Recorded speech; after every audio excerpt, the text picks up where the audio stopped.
pain happens. It just comes out of nowhere, or it just comes over time. So this time we're just going to briefly talk about the different sources of pain. And I'm not a certified doctor, nurse, any of that medical stuff. I'm just relaying some information just for your benefit. So, what's that pain? Pain could be emotional, or is it a true physical issue? So, the reason why I'm asking that is a lot of things that happens to our body is because of the way we think, the way we behave, the way we eat. We're not going to get into the eating because that's a whole nother topic in itself. We're just going to talk about the emotional things that we think about, talk about, that we do that are affecting our bodies. Just recently, my situation was I went on a 17-day cruise, and you saw that video about it being the best cruise ever. But it was also very physical when we did this cruise because when we go on a cruise, we take stairs, we rarely take the elevators. Every now and then we'll do that if the ascent, we don't care about the descent, but the ascent going up the stairs was going to be, I don't know, 10 decks. So we might jump on a elevator just for that one time. So, but anyway, for 17 days, we're going up and down stairs. We have to walk to all our meals. We partied our behinds off for days. So, that's a lot of physical activity that my body hadn't been doing on a regular. Yeah, I walk 5 days a week, but walking, dancing, going up and down stairs is not something that I do on a regular. And the body was telling me this. It even told me while we was halfway through it because I started getting this, what do you want to call it, a kink in my leg. And I recognized it because I've had plenty of races, plenty of training for years back in the day. Back in the day, it was only actually 4 or 5 years ago. 2020 was my last year of doing any actual races. So I know what it feels like when my body is overstressed, overworked because of the training or because of a race. Because when you're in a race, you're really all out there going for it. And I'll feel this kink in my left leg. So it comes on a regular. So I already knew when that was happening. Like, oh, okay. Yeah, we're going up and down these stairs a lot and I'm dancing like crazy. So felt that, knew what that was about, and just, let it go and kept actually doing what I was doing. So I didn't even actually slow it down because I just knew how that works because I'm used to it. So no biggie. However, after we came home, I still had it for several weeks after the cruise. I was like, oh man, this is going a bit longer than it should because normally when I get this, it ends the same day when I do the activity because it just does, because I stretch it, do whatever I do to it, and then it's all good. But now here, weeks later, we're still, hold up, now I get this little kink going on and kind of having me walk a little strange. So like, oh man, if this keeps going like this, we're gonna have to go check out a doctor and see what's going on with that. And then just a week and a half to two ago, then all of a sudden my back started snatching. I was like, what is that? I mean, it was like, I can't even describe it. It felt like a muscle spasm, but I couldn't tell you where the spot was. I just know if I move a certain way, if I got up, especially if I got up from a sitting position, because I didn't feel it while I was sitting. But the minute I moved or something, then I would get this horrible pain in my back. And I'm like, ah! And then it's like the back and the leg were talking together, like, hey, okay, because of the leg, now my back is hurting. Now I start thinking, oh man, maybe now I know I do got to go to the doctor to find out why my back is doing this. Because the funny part about having a back pain, because I've had back pains all kind of ways. I think most people have had occasional back pain, and you never know, like, why is it hurting? I didn't bend over, I didn't pull something, I didn't do any extra, nothing. It's just all of a sudden you just wake up and your back is hurting like for no reason. So it just, the back is just strange like that. Like, why does it do that?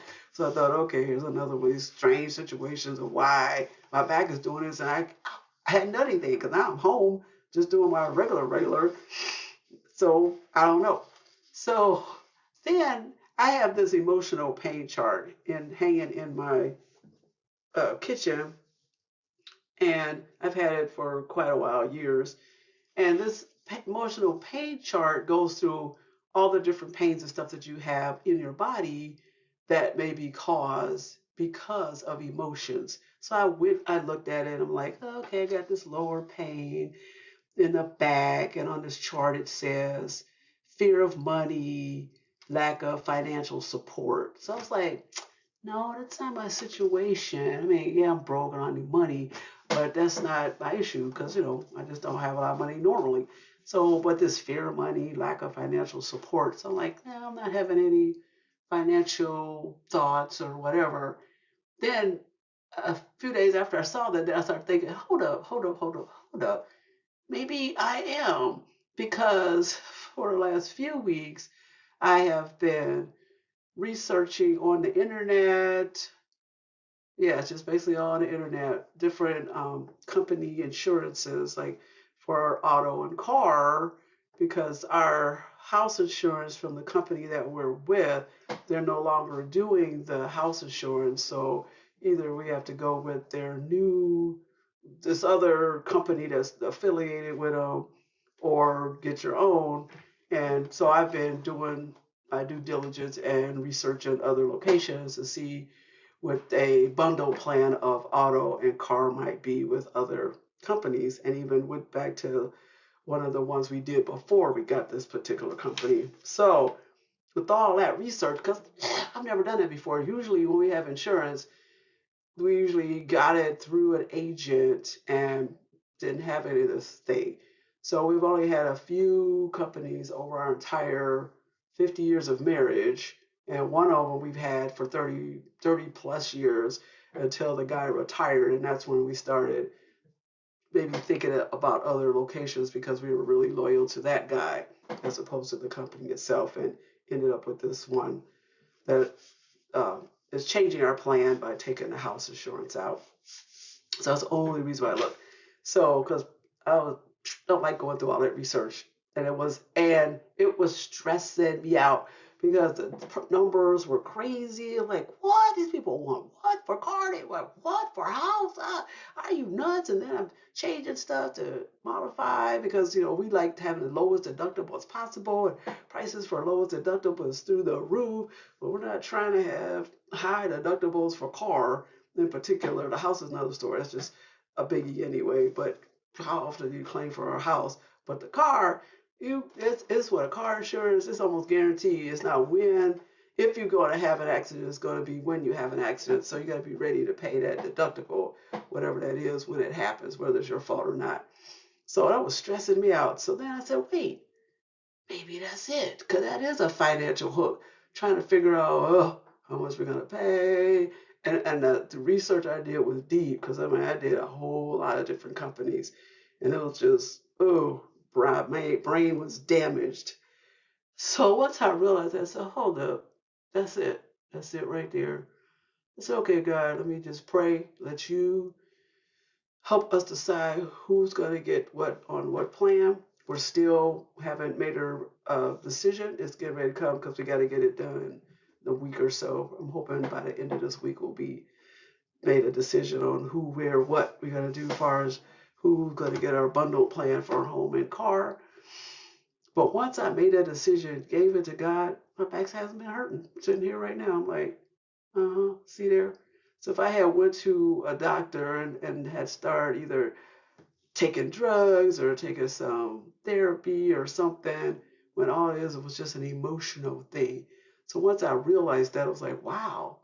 And even at this point now, the little kink in my leg is wearing off too. So it's like, it's a whole lot wearing off now that I just said that. So it's like, that's one of them kind of things when you sometimes have a pain, like you have a headache for days and days, and then when the headache go away, it doesn't hit you that you don't have a headache until, wait a minute, when's the last time I had the headache? So it's funny about how pain works. You're crying when it's happening, but when it stops, sometimes you don't pay attention to when it stopped at 2:05 today.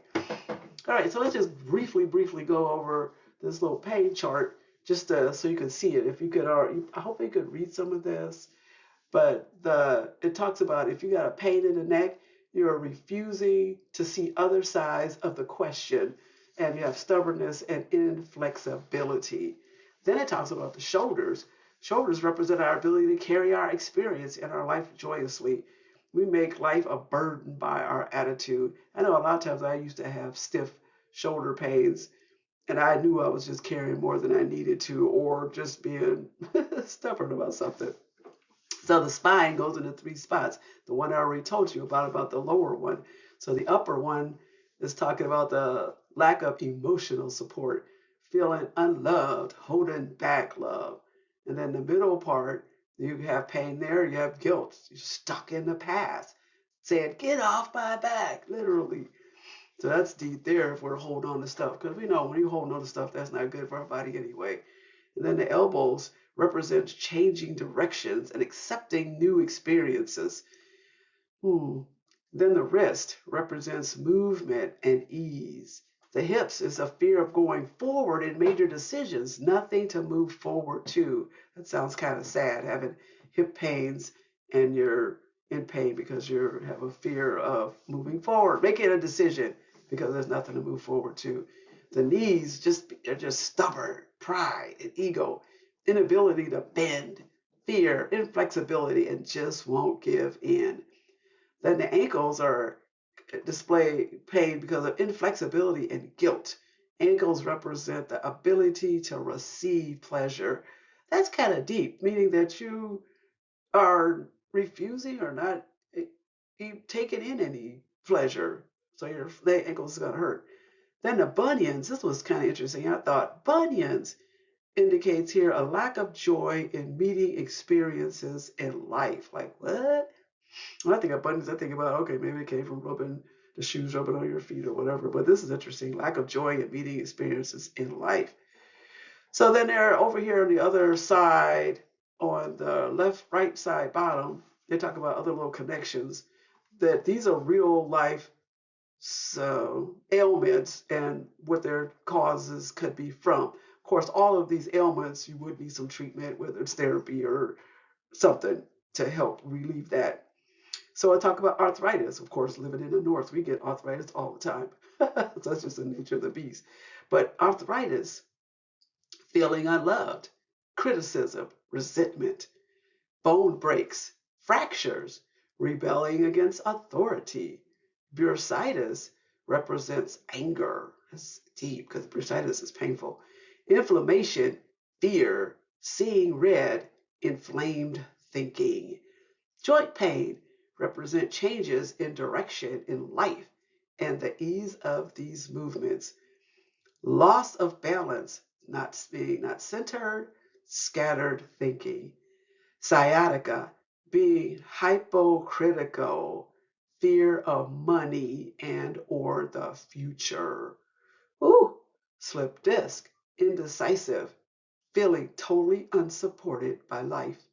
Sprains, not wanting to move in a certain direction in life, anger and resistance. Stiffness, rigid, stiff thinking. And then weakness, a need for mental rest. Wow. So I can't remember where I got this chart from. I know I posted it a couple times on Facebook, but it seemed like either somebody gave it to me or something. And this has nothing on it that refers to anything. So let me just click on here real quick. So what we might want to do is maybe take this chart, and there's a bunch of other kind of charts out there. There's a lot of other emotional charts. There are a lot of other body code charts that talk about emotions. That's way more detailed than this one out there. So the cool part about those kind of charts, it helps us to first check our emotions first, and then if that's the cause of it, then help pray about it, deal with whatever that emotional thing is, because that's a lot of times what, like gaining weight. A lot of times gaining weight has to do with some kind of emotional life thing going on in your life, and once you resolve that, then you can lose the weight. So same with the pain, let's always check our emotions first, and then we see, okay, either it's not an emotional thing, or yeah, it is an emotional thing, but I need more help because I have all these other connections over here, like the arthritis, the bone breaks, a slip disc, all that kind of stuff where you're going to need some help now. Okay, your emotions brought that on. Now it needs to be healed. But in my case with the back so far, like I'm just saying, I haven't had to go to the doctor even though I was thinking about it. So here we go. Now, this particular thing, I found out through some little research that this information came from Heal Your Body A to Z by Louise L. Hay. Now, a lot of other companies have been using this as a form of business to help people. I don't know if they are giving therapy or whatever, how are they working it out, or if it's, what is it, psychological, what do you call it? Uh, people that work on your mind, your psyche. I don't know why I can't get the word out, but you know what I'm trying to say. Someone that's working on your mind to help you emotionally be healthy so that your body won't ache. So that's what this is from. But the information is from Heal Your Body A to Z by Louise L. Hay. And lots of other companies are using it. So, well, let's think about this. The Bible says in Philippians 4 to 8, finally, brothers and sisters, whatever is true, whatever is noble, whatever is right, whatever is pure, whatever is lovely, whatever is admirable, if anything is excellent or praiseworthy, think about such things. So you think about that. If you're thinking positive, being noble, thinking all good things and not thinking a lot of negative stuff, your body would be a whole lot happier, a whole lot less in less pain because you're just not causing pain by the emotional negative things you're under or stress. Stress is a huge thing. Stress, stress, stress. Every time you look up for some kind of ailment, some kind of sickness, some kind of something, they'll say because of the stress. So let us just first off think about these noble, right, pure, lovely, admirable, excellent, praiseworthy such things instead of the things that are the negative things that are going on in the world, those kind of things. Let's just think about the positive and help our bodies not be in such pain.